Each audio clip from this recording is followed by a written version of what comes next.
Hey there, Internet. I wanted to quickly chat about this book I read. It's called Good Calories, Bad Calories by Gary Taubes. Now, this is probably one of the most comprehensive books I have ever read on nutrition science. There's about 200 pages of bibliography in the back, and I'm not going to lie, Gary, great book, but gee, man, this is a slog to get through.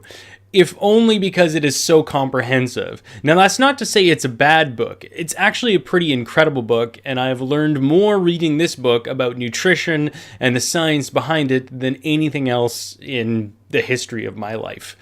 Essentially, Gary goes through every study, every survey, every from observational to anecdotal to correlated, study and survey that exists up to now. And he explains the history of how we got to the current understanding of our nutrition science, the money behind some of the different aspects of the dietary guidelines that we've been given, as well as how different calories, different foods affect our bodies, whether it be through carbohydrates' unique ability to spike our insulin, what insulin does, from looking at fat and heart disease. It's an extremely comprehensive book. I'm not going to lie, I had to get both the book and the audiobook from Audible and listen while I was reading for like the last 100 pages just to push myself through it. And it was intense, but quite incredible in terms of what I've learned. Now, the biggest thing that I've taken into practice on my own is that I now know and understand that insulin is the unique metabolic factor that plays into our body's ability to either store or burn fat, as well as to use glucose as energy. Now, the important component of that is understanding that if your body has a spike in insulin, or if you have, insulin resistance and you have a higher insulin level, like overall compared to normal people's metabolic processes, that will make your body uniquely able to store body fat and not use your body fat as energy and not burn your body fat. So if you have chronically elevated levels of insulin, or if you're eating sugar and refined carbohydrates all the time, which have a unique ability to spike insulin levels, you won't be able to burn your fat stores.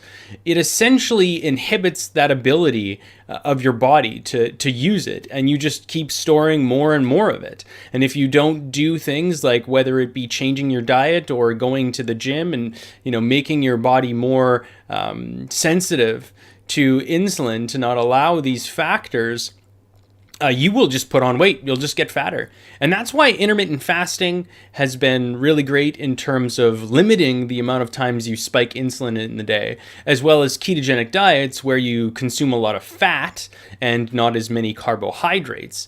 Those again cause you to not spike as much insulin from the food you eat. And fat has been shown, good fats at least, have been shown to actually help with insulin sensitivity, insulin resistance, and help you function better when you are in, one of those metabolically disturbed states, I would say.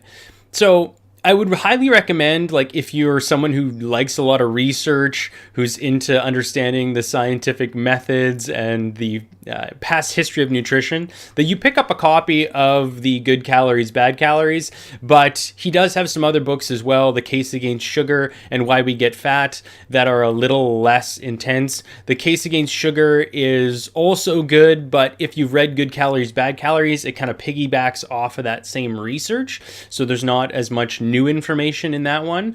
But for me, understanding the intricacies of why we got to where we are in terms of nutrition science, everyone believing that a calorie of fat and a calorie of protein or carbohydrates is the same, it really gives you a lot of insight and understanding, and also helps to further your own well-being and to better understand what you should be eating, if just on a scientific metabolic level, not necessarily here's a food plan with recipes and what you should be doing. So I would say, whatever you can do to limit your body spiking insulin is probably a good thing if you're somebody who is trying to lose weight, or if you are gaining weight, and you just want to, have better body composition in general. Thanks for watching.